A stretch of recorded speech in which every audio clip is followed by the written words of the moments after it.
Bismillahirrahmanirrahim. Assalamualaikum warahmatullahi wabarakatuh. Kami dari kelompok 5, di sini kami akan mempresentasikan hasil kerja kami tentang materi e-learning. Saya Rizky Karbintang Pramono. Di sini saya selaku moderator. Saya akan memperkenalkan kelompok saya. Yang pertama Rizal, Elma, Ayu, Rita, dan Leni, dan Andre. Langsung saja untuk mengefektifkan waktu, kepada Rizal, saya persilahkan.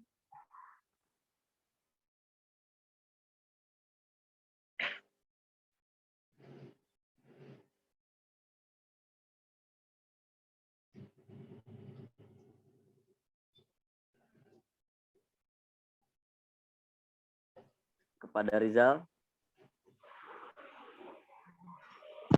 Definisi ruang lingkup e-learning. E-learning merupakan salah satu bentuk dari aplikasi teknologi informasi dan komunikasi dalam kegiatan pembelajaran.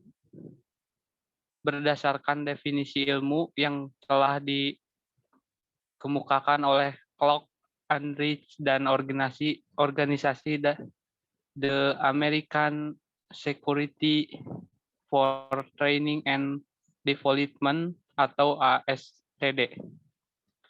Penulis bisa membuat satu kesimpulan bahwa e-learning adalah penggunaan teknologi komputer dan jaringan komputer yang disertai oleh penerapan model pembelajaran inovatif dalam rangka pelaksanaan kegiatan pembelajaran yang akan memberikan akses luas kepada peserta didik terhadap ilmu pengetahuan agar mereka bisa memperoleh keterampilan baru.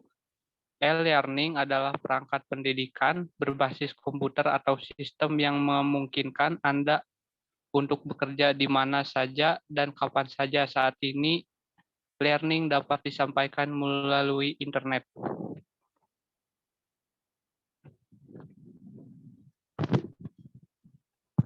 Selanjutnya,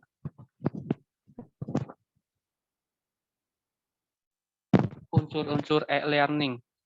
Beberapa unsur e-learning adalah sebagai berikut. Yang pertama, lembaga penyelenggara atau institutional issue. Yang kedua, sistem pengelolaan atau manajemen issue. Yang ketiga, sistem pembelajaran atau pedagogical issue. Yang keempat, teknologi yang digunakan atau technological issue. Yang kelima, sistem evaluasi atau evaluation issue. Yang keenam, tampilan e-learning atau interface design issue. Yang ketujuh, layanan bantuan belajar atau resources support issue. Yang kedelapan, masalah etika. Selanjutnya akan dibacakan oleh saudara.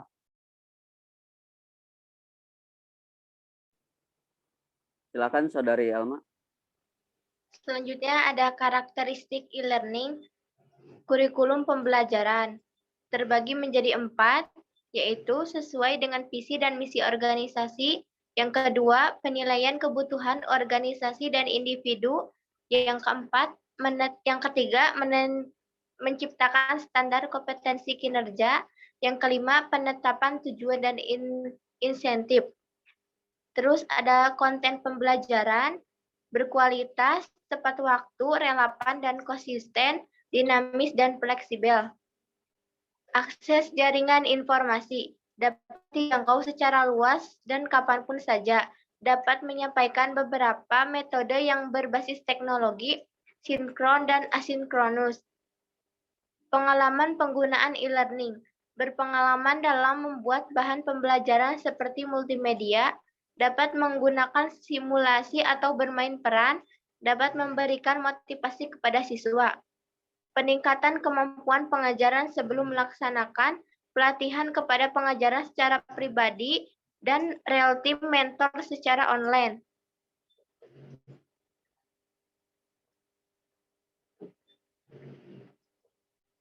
Selanjutnya ada search engine dalam e-learning. Search engine dalam fasilitas adalah akan mengatur dan mengelola berbagai aktivitas yang dilakukan di dalam sistem e-learning. Search engine yang diciptakan khusus untuk kebutuhan e-learning dibangun dengan melibatkan berbagai unsur, di antaranya adalah database, kedua aplikasi web server, yang ketiga pemrograman web, yang keempat password, yang kelima antarmuka, yang keenam mengembangkan kurikulum e-learning. Selanjutnya kepada Saudari Ayu, dipersilakan. Teori engagement dalam e-learning. Menurut Kersley dan Schneiderman 1998, engagement teori atau teori keterlibatan adalah adanya keterlibatan siswa dalam pembelajaran maupun tugas-tugas yang diberikan secara interaktif dan bermanfaat. Teori ini dapat digunakan dalam sistem pembelajaran yang berbantuan teknologi maupun tanpa bantuan teknologi. Namun, demikian hasil-hasil penelitian menunjukkan bahwa penggunaan teknologi yang tepat dan efektif akan lebih mudah mendorong keterlibatan peserta didik. Selanjutnya, bentuk pembelajaran e-learning. Ada beberapa macam model e-learning menurut Hauge Rusman 2013, diantaranya yang ke-1, web course, diartikan sebagai pengguna internet untuk keperluan dunia pendidikan yang praktiknya peserta didik dan pengajar terpisah sepenuhnya dan tidak dibutuhkan adanya tatap muka. Yang kedua, web-centric course adalah pemanfaatan internet yang mengkombinasikan antara konsep belajar jarak jauh dan adanya tatap muka atau konvensional. Yang ketiga, web-engaged course merupakan bentuk pemanfaatan internet untuk menunjang peningkatan kualitas pembelajaran yang dilaksanakan dalam kelas.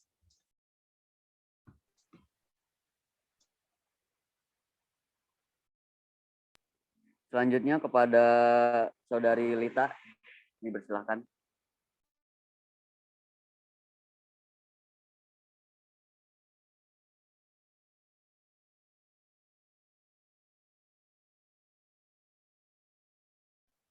Mohon maaf teh, apa namanya? Yang selanjutnya ada pengembangan e-learning. Torpe 2001 menyebutkan bahwa kegiatan pembelajaran secara elektronik atau e-learning memiliki makna yang sama dengan makna pendidikan pada umumnya. Maka dari itu, ada beberapa pedagogi yang bisa diterapkan ke dalam kegiatan e-learning tersebut. Weller 2002 membuat daftar pedagogi-pedagogi tersebut sebagai berikut. Yang pertama, konstruktivisme. Yang kedua, pembelajaran berbasis sumber daya atau resource-based learning. Yang ketiga, pembelajaran kolaboratif atau collaborative learning. Yang keempat, pembelajaran berbasis masalah atau problem-based learning. Yang kelima, pengajaran naratif atau narrative-based learning. Yang keenam, pembelajaran terkondisi atau situated learning. Yang selanjutnya, e-learning dalam bidang pendidikan. Menurut Rasti 1999, e-learning dapat diklasifikasikan ke dalam 3 bentuk atau model, yaitu adjunct, mixed atau blended, dan fully online.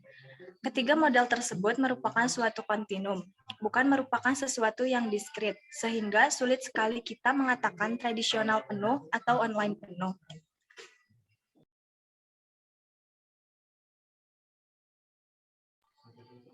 Lanjut, Ki. Selanjutnya kepada Saudari Leni, dipersilakan. Penyelenggaraan e-learning dalam perguruan tinggi. COVID-19 adalah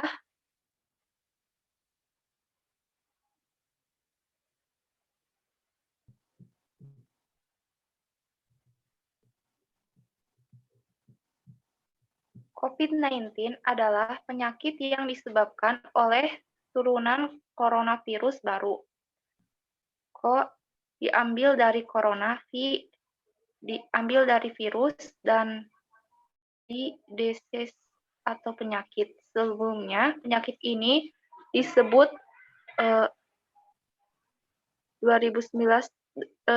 di 2019 novel coronavirus. Virus ini sangat terkait dengan keluarga virus yang sama dengan Respiration Syndrome atau SARS, dan beberapa jenis flu biasa. COVID-19, penyakit menular yang disebabkan oleh sindrom pernafasan akut adalah coronavirus flu.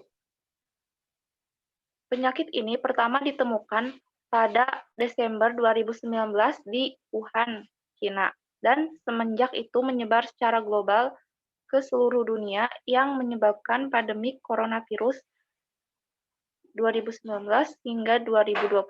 Banyak hal yang telah terjadi, salah satunya kuliah online. Banyak orang beranggapan bahwa kuliah online atau belajar online itu sesuatu hal yang sangat tidak menyenangkan. Apalagi dengan adanya belajar online ini, banyak orang beranggapan bahwa metode pembelajaran ini sangat tidak efektif karena bisa menimbulkan kebiasaan-kebiasaan yang tidak semestinya. Contoh kegiatan perkuliahan secara online diantaranya yaitu masa orientasi atau masa ta'aruf mahasiswa baru, pembelajaran melalui media aplikasi yang disediakan, penugasan menggunakan media video yang diupload di YouTube, serta penugasan menggunakan berupa teks materi yang dipublikasikan di media massa dan masih banyak lagi yang lainnya. Baik, untuk materi selanjutnya kepada Saudara Andre, saya persilakan.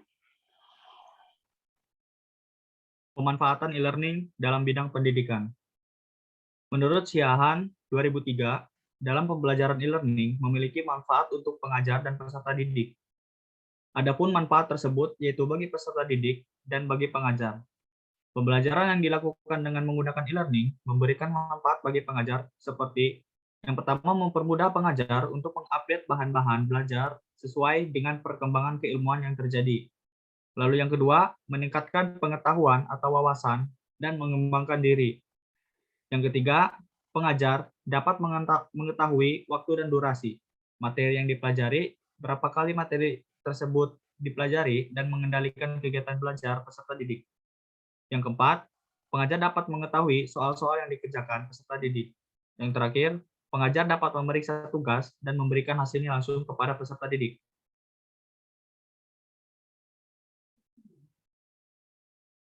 Selanjutnya, implementasi e-learning di era pandemi COVID-19. Untuk menerapkan TI dalam proses pendidikan, ada dua buah skenario yang ditawarkan, yaitu yang pertama skenario A, yakni membangun aplikasi sendiri. Beberapa langkah pengembangan yang dapat dilakukan antara lain, contohnya yang pertama adalah merancang aplikasi berbasis data. Yang kedua, rancang aplikasi pembelajaran. Lalu selanjutnya skenario B, menggunakan aplikasi siap pakai. Adapun beberapa LMS atau Learning Management System dalam proses belajar mengajar yang digunakan secara gratis atau open source adalah sebagai berikut. Contohnya yang pertama ada Google Classroom, Moodle, Schoology, Edmodo, Kahoot, dan Quizzes.